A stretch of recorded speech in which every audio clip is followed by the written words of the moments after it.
Namaskar, Professor Manisha Pathak. She will be holding the first session. Let me offer my profound apologies to Professor Manisha for starting this session 15 minutes late. It was supposed to have started at 10:30. It's already 10:45. Extremely sorry for that delay. No worries at all. And it's my pleasure to be here. And I'm glad, I joined a little early and I could actually witness the beautiful ending of the inaugural ceremony. So I'm glad that I could be a part of it a little bit. So thank you for this invitation. And my topic today is going to be media and information literacy, the strategies and approaches. So we all know that we have left Web 1.0 long back, and then we are also, almost like,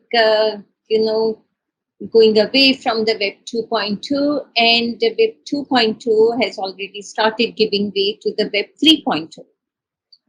So characterized by the dominance of big data, the tyranny of algorithms, and the increasing use of AI and machine learning, Web 3.2 is calling us naturally to rethink our strategies and approaches to media literacy. And interestingly, at the same time, the legacy media to which we were so used to, right? Newspapers, television, radio, and cinema, they have also transformed and taken new avatars. So it's quite sensible, I would say, is that, we start rethinking what should be our media and information literacy strategies and approaches to suit these times. And I'm very deliberately using the term strategies and approaches in plural, because I do believe that, we need a plurality of strategies and responses to suit different contexts. And there is no one size fits all approach or strategy. So may I start the presentation, please, the slides? Yes, ma'am, you can. Thank you. Yeah, so it's what, like Alice said in Alice in Wonderland, that it's getting curiouser and curiouser, and we really don't know what will hit us next, right? The changes have been so fast. But what is also equally interesting, that so many of what was before is remaining with us, right? It's not a complete break. So it's a time, I would say, it's a like really complex times full of ambivalence and ambiguities. And in these times of complexities, if I can be really sure of something, or if I can claim something with complete confidence, it is what I'm going to show in my next slide. Next slide, please. So it's not going to be our approach of breaking away. We cannot have an approach of breaking away. We have to embrace an approach of blending. So yeah, can you click once again, please? So what I propose is that, we have to go for the inclusivity promised by end. So end is something that we need to embrace. And we should shun the pressures, that are the forced choices that come with choosing or. So I strongly propose that we go with and not with or. And that's what my talk is going to be about today. So let me explain briefly what I mean. So I have been keeping a tab on what is going on in the field of media and information literacy, digital literacy, and all around in India and abroad. A little later, please. I see a lot of current work. Excuse me, I'll tell you when to change the slide here. Thank you. Yeah, we'll just stay here right now. Thanks. Yeah. So I see a lot of work that is happening on data and algorithm literacy, AI literacy, and it is very, very important, no doubt, because as I said that we are embracing Web 3.0 and we cannot do without addressing these topics, right? So, and they are very important for getting us future ready, or should I say present ready, because it's already there. But does that mean that we completely abandon all that we have been doing before the Web 3.0? No. So it will have to be that and this, right? Similarly, we know that misinformation and disinformation are real threats today. But does that mean that we conflict fact checking and information literacy with media and information literacy? No. Fact checking and addressing misinformation is only a small part of media and information literacy. So, again, it has to be blended with so many other things. And finally, we just cannot forget that there are so many young people in India and around the globe for whom internet access is still a dream. Can we focus our media and information literacy programs only on digital literacy and keep these young people out of the MIL programs? No. So that is going to be the focus of my talk today, how to go for and not or in our media and information literacy approach. So let's go to the next slide. Just one click, please. Yeah, thank you. We'll stay there. So my first argument is that, we cannot break away from legacy media and only embrace the internet. Our approach and strategy will have to blend the internet and the legacy media. So we know that young people today have access to a much wider range of devices and media that includes various platforms made available by the internet, but also a large number of young people in countries like ours are still consuming legacy media such as broadcast television, government-run radio, also print media. Although it is diminishing rapidly, I have come across several young people, especially in rural India, who are still regular readers of newspapers. And of course, mainstream cinema, it's still a step. So many have now a blend of new and legacy media in their media types. The issues of ethics, representation, ownership, hegemonic and marginal cultures, meaning making, gender, all of which have been part of our media and information literacy program so far, still stay very valid because of this reason, even though we are encountering Web 3.2. So I very strongly argue that all the work that we have been doing so far in these areas, on representation, on culture, on ownership, all of these is still very valid, and we should not just discard that in favor of, a few narrow topics on the internet. Again, I understand that we can't just keep the old curriculum intact and add just a few topics on social media, AI, or big data in the mix and feel content that we have done our bit to bring in the relevance. We know that it's like not 1 + 1 is equal to 2, but it's like 1 is equal to 11. So the old and new have come together in such a way that a very new kind of media and information landscape has taken shape. And it's a very interesting landscape because there are new things happening, but also new things are blending with the old things, right? So for example, say if we think of certain commercial relationships, and so there had always been commercial relationship between people and media, between audiences and media, between big businesses and media. And now with the new technologies and Web 3.0, the surveillance capitalism is taking a whole new different shape today. So our approach will have to address the blending of the two and not just, putting them next to each other.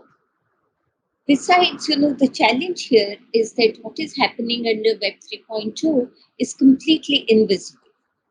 And it also involves adding to all these challenges non-humans like bots. So all this will have to, of course, add a different layer to our approach. So this is like one end that I'm addressing, that we'll have to do digital and we also have to do legacy media.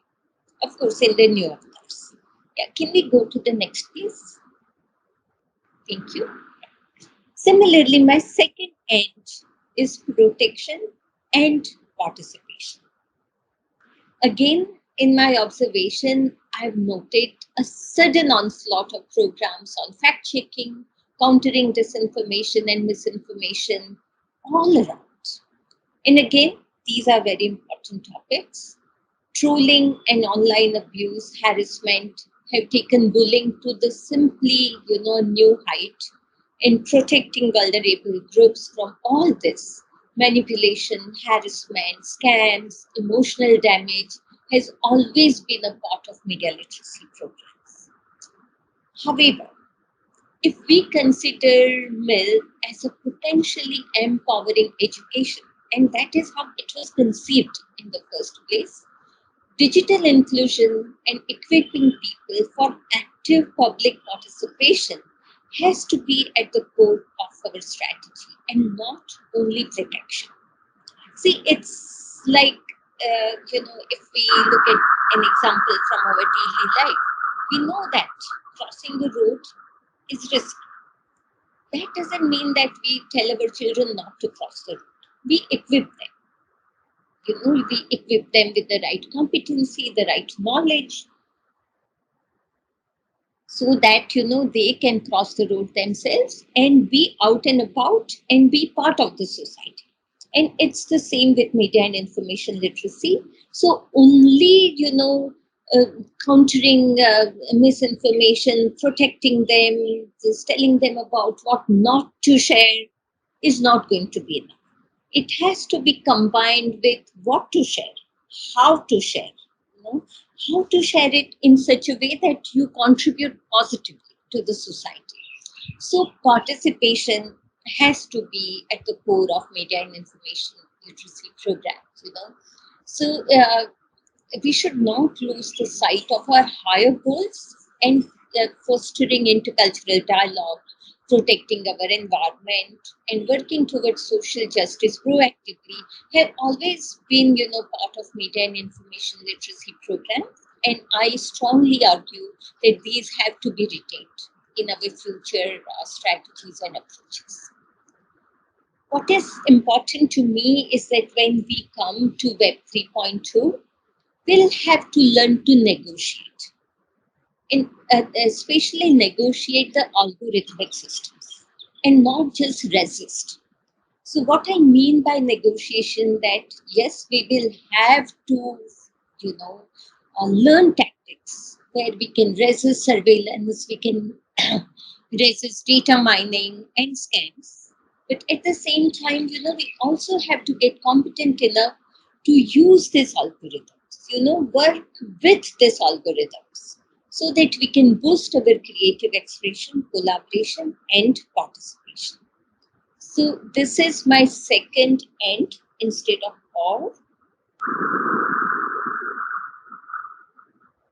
Okay, shall we move to the third one, please? So here is another dilemma that a lot of media and information literacy practitioners, especially scholars too, are facing, because there is more and more emphasis on labor market skills, right? How do you make people digital literate in such a way that they are useful in the labor market? And here I'm not undermining, employable skills, because I know that digital and computer skills are the most sought after labor market skills today.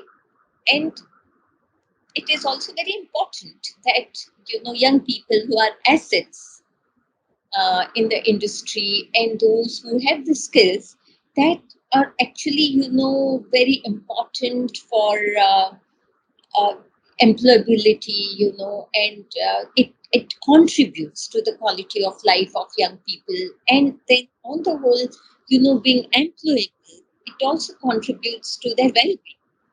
So even for adult groups such as older women, we see several digital literacy programs that focus on skill building, computer skills, internet skills, and these programs have shown positive impact. So first of all, I agree that these are important skills, but the concern here is that when the instrumental skills again gain all the attention, all the resources, it will be, and they will, because, it is easier to show concrete quantitative impact of learning these skills. But, in these scenarios, then critical skills, creative skills might take a backseat. And again, I strongly feel that that should not happen. So labor market skills should not replace critical and creative skills in our media and information literacy programs. Besides, we know that more and more children at younger and younger age are anyways acquiring skills to work with digital technologies because they are growing with these media around them. However, without literacy in ethics, equity, social justice, and etiquette, just technically knowing the skill is not adequate. It is not really producing media and information literate citizens. Our research has also shown that there is so much good happening on the internet. There's so many good initiatives by independent groups, foundations, non-profits, activists, even governments that children on their own are not exposed to. Because their tendency is to, that exposure is mostly limited to what markets just push at them and what is trending in their peer groups. So it is also a very important dimension of media and information literacy program that, we expose them to the things that are not going to be automatically, coming their way. So I would say that, all this dimension of media and information literacy will again have to be blended with instrumental skills, like the basic, computer and internet literacy. And then finally, I'll come to my fourth end, and that is micro initiatives and macro policies. Historically, especially in India, media and information literacy programs have been shaped by small micro level initiatives of individuals, schools, non-profits, etc., and in many other countries too. And of course, I believe that this should continue because these initiatives make MIL programs context sensitive and they are carried out with genuine interest, passion, and care. So they are at the core of media and information literacy initiatives. But unless these initiatives are supported by policy, infrastructure, and teacher training, it is difficult to scale them up or sustain them for a long time. So yes, moving on, our approach should be that yes, let us continue with our local initiatives, but at the same time, reinforce them with advocacy for good policies and support. And I would again, just repeat this here that we have been really good in India with micro initiatives, but not that good with macro policies and advocacy, as far as media and information literacy programs are concerned. So that is one area we can really work on moving forward. So just some closing thoughts before I stop. So what is important here is that we keep the changing times and vastly different contexts in mind. So I would repeat here again that in media and information literacy, it will always be approaches and strategies and no one size fits all program. We have to ask some new questions now, is that how the decentralization of control and possibilities of horizontal communication change the media experience. How easy and accessible production tools are democratizing the internet, and how the dominance of algorithms and AI might undermine this hope. Right? These are some of the new questions that we have to ask in our new programs. Uh, Next slide, please. And I also believe that, we'll have to involve young people, but also adults in their lives. So parents, teachers, policymakers, administrators, these are all part of media and literacy programs, and not just telling young people that, look, you should do this or that. And even, I would say that the context of adults is also changing. So I sometimes laugh, that when, slightly older generation media and information literacy practitioners, they still talk about video games in such a way, they talk about online gaming, where they still believe that we are working with parents who do not know anything about gaming or who are not into video games. But the times have changed, we are actually now working with parents who themselves could be a bit gamers, who know a lot about online gaming, or who themselves are actually struggling with gaming addiction. And in some cases, grandparents, So, the whole approach to how we talk about video games or online gaming with this parents and grandparents or this generation of teachers is going to be very different than what we were talking earlier. Right? Similarly, we cannot also stereotype, gender stereotype, because in my research, I have come across highly tech savvy, highly competent and privileged segments of women who are powerful when it comes to accessing skills. And at the same time, the very same women, are vulnerable to online abuse. So we just cannot, think that, women don't do certain things online, or they don't need to be told about certain things. So I have always been a big advocate of immersive research. So I really believe that, if you want to be sensitive to people's changing contexts, and you want to be responsive to different people in different life situations, immersive research is the only way out, because that actually brings you in touch with their realities, And if media and information literacy programs don't respond to people's lived realities, they're not going to be relevant. Like whatever generation or whatever media we are talking about. So I would strongly advocate for more and more immersive research in this field. And I'm very, very happy to notice that, Amrita is already on that path. And so congratulations on choosing that path. So I would ultimately, I think, want to close with something that, years and years back, Dr. Kartikeya Sarabhai told me. I was a student, but, this has stayed with me for all these years. So we were discussing designing of education programs, and Dr. Sarabhai told something very interesting. He said that, when you want to design an educational program, think of a sari, an Indian sari. It's a standard piece, yes, 5 meters. But look at the versatility. Every woman, whatever shape and size, whatever her aesthetic sense, whatever her culture, is able to drape the sari according to her choice, her needs, her situation.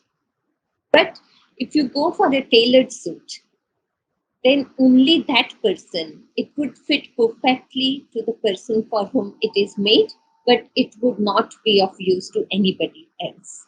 And I know it's easy to say this, it's difficult, very, very difficult, believe me, to practice this. But I think that this is a very useful advice, moving ahead in designing approaches and strategies for media and information literacy programs. Let's be context sensitive, let's be flexible, and let's design programs that, at local level, people are able to adapt to suit their own needs and aspirations. So, on that note, I will stop here and I'll be happy to take any questions. Thank you. Thank you, ma'am, for your wonderful presentation. And we are very glad to have you on our dais.